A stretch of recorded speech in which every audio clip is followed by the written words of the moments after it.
What up, though? I am Jay the Gentleman. That's at JAI the Gentleman on IG. It's Wednesday, so this is a new episode of Dear Black Gay Men Podcast. And this is our short, bullshit-free step out of our comfort zone to talk about all the emotional ups and downs along the journey to happiness. Hopefully, this is our midweek reminder of how dope it is to be black gay men who love black gay men. I am Jay the Gentleman. This is Dear Black Gay Men Podcast. Now let's get into the episode. So there's a person here. You want to say hey? Hey guys. There's a person here, and this is the first time I've ever done this in front of a person. So I figure I should get accustomed to talking in front of people. I want to be on television after all. But I really wanted to have this conversation today. He is, for those who follow the podcast, this is Brandon. That is not his name, but Brandon, who I've spoken about. And it's weird talking about someone when they're in the room, but here we go. Are you well? You okay? Yeah. You're nervous about what I'm going to say? It's not anything bad. So, the other week I was going to see Brandon, and deep in my spirit, I've talked about him on several occasions on the podcast. The first, I talked about how when you're dating someone, when you're getting to know someone with hustle, with ambition, with drive, it is important to put things in perspective. Mentioned that in one episode a couple weeks ago. Sitting on the phone all day or all night or texting endlessly is just not an option when you're talking to someone who's got shit to do. I got my own shit to do. He has a lot of shit he does. And so I have to be mindful of that. I had to mature that and grow that up because I've never dated anybody who was this ambitious. A couple weeks ago, I decided that I was going to be relentlessly supportive of something he was doing. I'm not going to tell you what or who or where, but it was a big fucking deal. And I needed to be supportive because, again, I'm flexing a muscle that I have never flexed before. I'm doing something new, doing something different. And I know that it takes a lot more courage, a lot more vulnerability to do something new, especially when you're doing that with or for someone. And so I was relentlessly supportive. I hope I was relentlessly supportive. I think I was, but who knows? But thank you. But somewhere along the line, I got in my feelings, and I was, I'm not really an emotional person. I'm not really a sensate person. I feel a lot with my head and not so much with my heart. But I called my best friend because I was in my feelings, and I was like, this motherfucker ain't called me, he ain't text me. I felt as if something was not right, especially because I felt like I was doing everything that I was supposed to do. I was supporting him in his ambition. I was doing all these things. And then I realized something. In the conversation, my best friend, he said, "Are you going to tell him?" And I was like, I don't know. I didn't know if I wanted to have that conversation because I felt like if I have one perspective, he has another, then it could turn into an argument. And the last thing I want to do is argue. And then I got the lesson. When you're talking to someone, talking to and dating are two different stages, two different levels of relationship. When you're dating, I believe that things are clear. Things do not, I know and you know, the other person, that we are working toward something. But when you're talking to, we don't have a connection. We don't have a commitment between us, not to each other and not to this bigger thing of dating or relationship. And so because we hadn't ventured into that space, then I can't be upset that he has fallen under my expectation of what I think communication looks like. I don't know that I communicated what I think communication looks like, all of those things. And so it is impossible to argue, have tough conversations to me when you are talking to somebody. Go with me here. An argument when you're dating someone, when you're getting to know someone, when you are trying to build a future is, I expect this, you gave me that, and I have a problem. I have an expectation, I have an idea of how this thing should be going, or we have agreed to how we are going to do business in this aspect of our lives that we're going to share. You fell underneath what I believe that expectation is. And so now we got to have a conversation, tough or otherwise.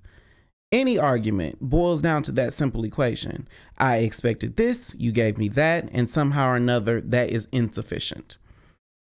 When you're talking to somebody, we can't expect anything from the other person because the whole purpose of the talking phase is I need to see how you express, how you love, how you communicate, and then I can make a decision for myself whether or not I'm going to participate in that. But I can't go in with an expectation of consistency or communication or anything because we just talking. And so if, for instance, I had to voice that, if I had a tough conversation or something that turned into an argument, a disagreement, it's because I had these expectations. The gotcha is if I have expectations and we're not dating, then I'm the person that's in the wrong. I can't ever ask him to do something or be something or rise to an occasion that we haven't agreed to or committed to.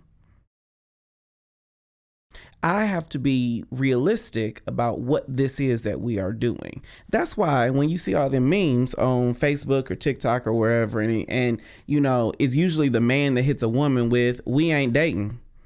It is because you expected dating from this person and that's not what he doing. Same thing with any argument. Anytime someone falls below your expectations, the first thing we got to do is check ourselves and see, did we communicate these expectations? Did the other person agree to these expectations? Are these expectations even appropriate for our situation? Because if you can't answer any of them questions, then who the fuck are you to start an argument? Why would you ever even communicate that? And then I think the bigger lesson though is a lot of us, I think, are in this dating game. We are looking for our person. We want to be in a relationship. We want to be connected to someone that has our best interests at heart.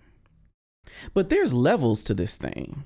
It's not, I meet you today, I like you, and all of a sudden we're in a relationship tomorrow.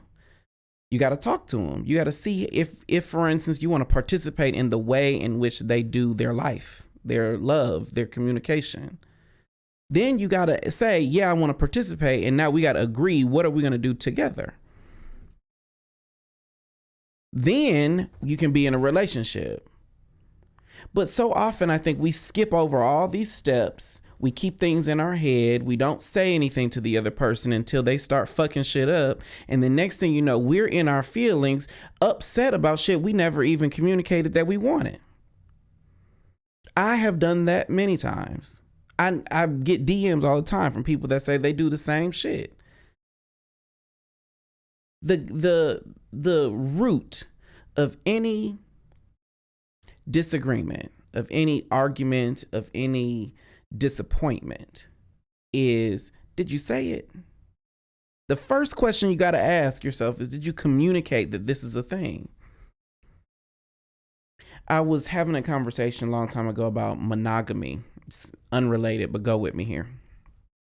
And the only issue that I ever have with monogamy is it feels as if the parameters of their relationship, of a monogamous relationship, just are supposed to be understood. My dick, your ass, and that's it forever. But we are a lot more dynamic than that. We're a lot more nuanced than that. And the only reason why I prefer open relationships is because I need us to have a conversation about all these parameters. Where is it that I can thrive? Where are the boundaries? Where is no man's land? Where is the absolute floor? Where is the root, the ceiling? How can I live in a box if I don't know where the walls are? Most of disagreements, disappointments, issues in relationship, in dating, are rooted in you didn't say enough. You didn't explain that. You didn't bring that to the table.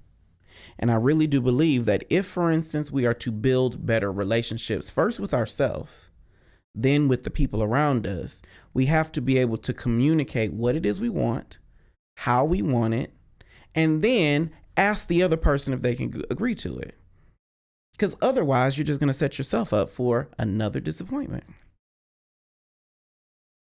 So, dear Black gay men, did you say it? Did you? And more importantly, did they understand and agree to it? That was our show. I am Jay the Gentleman. That's at JAI the Gentleman on IG and Facebook.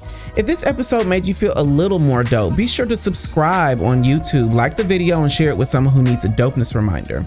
This podcast is new every Wednesday. You can stream it on Apple Podcasts, Google Play, Spotify, or wherever you get your podcasts. And then Dear Black Gay Men Live is new on YouTube every Thursday. So follow at Dear Black Gay Men on socials, Instagram, Facebook, and YouTube so you never miss a thing. I am Jay the Gentleman. This has been Dear Black Gay Men Podcast, and I will talk to you next time. Bye.